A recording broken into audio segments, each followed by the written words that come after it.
Se me deixarem falar, episódio 19.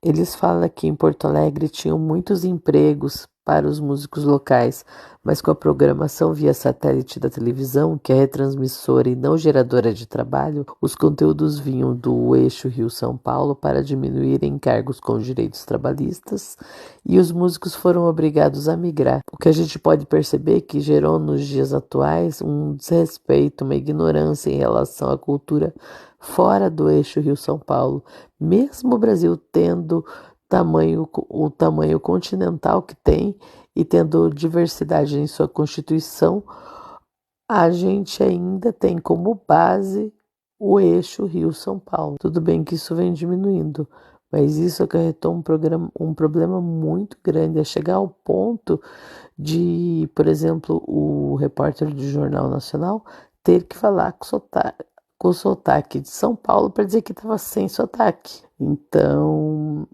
ainda bem que a gente está fazendo um movimento contrário a isso hoje em dia, mas ele já pontuava isso muito antes, né? Ela era uma cronista do seu tempo e também uma mulher à frente do seu tempo que fazia conjecturas com possibilidades, né?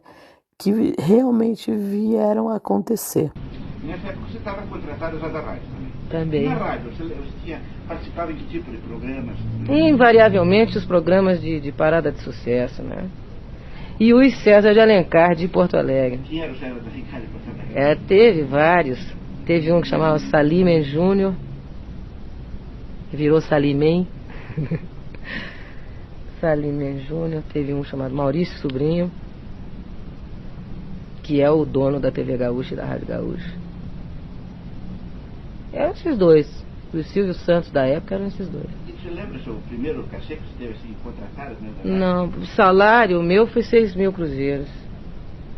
Achei que era antigo, né? Que era difícil até de fazer. Não era muito dinheiro não, mas era bem mais que um salário mínimo, né? Você ficou estudando e cantando? Até 18. Até 18 anos. Depois da fase da orquestra eu também cantei com o Breno Sauer, cantei com o Manfredo Fest. Cantei com outro grupo que tinha lá, chamado Flamboyant. Era uma espécie de margens do Flamboyant. E músicas do Mutinho lá, inclusive. O Mutinho que falou pro pessoal para eu ir tocar. Aliás, foi o Mutinho que me chegou com o disco do João Gilberto pela primeira vez na vida. Bom, isso que eu queria agora, você cantando nesse período, daí você foi sentindo quando que sentiu que havia uma música nova no Brasil? Você estava falando do Mutinho. O Mutinho você conheceu quando estava no Flamboyant ou antes?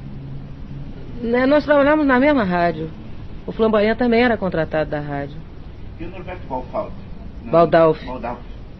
Norberto não, Norberto fazia horário nobre de televisão, que o conjunto do Norberto provavelmente tenha sido a grande estrela dos bailes no Rio Grande do Sul, sabe? Talvez tenha sido o grupo que mais tempo atuou e cotadíssimo. Eles inclusive rejeitavam o trabalho, sabe? E eles, como eram pessoas muito conhecidas e gravavam discos que tocavam muito no rádio, eles tinham um programa de televisão. Eles tocavam as coisas dele, mas eles não eram contratados da rádio, não. Você vê que aí já é um dado mais que diz respeito à profissão da gente.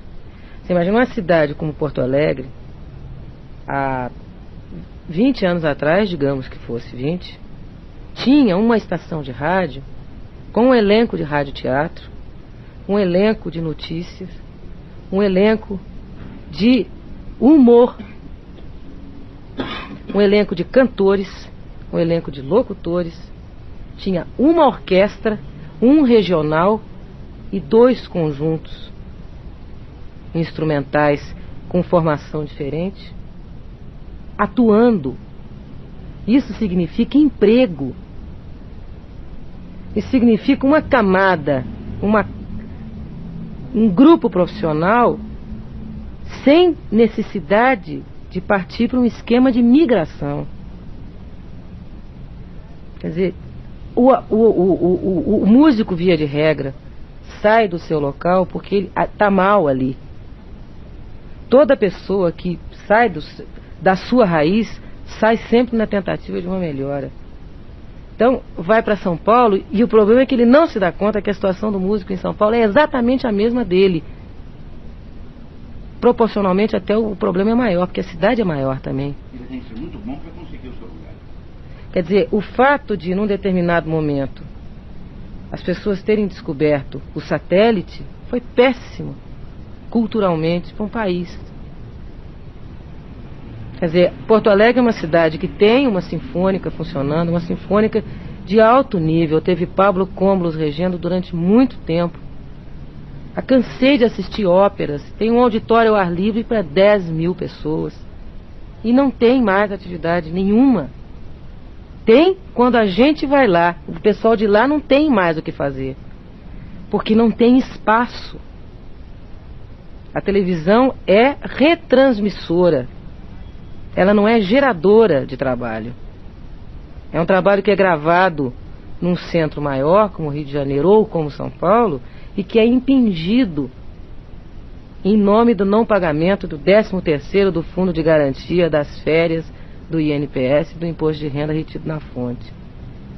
É uma economia, realmente é, mas a longo prazo o que vai acontecer com esse país? Quer dizer,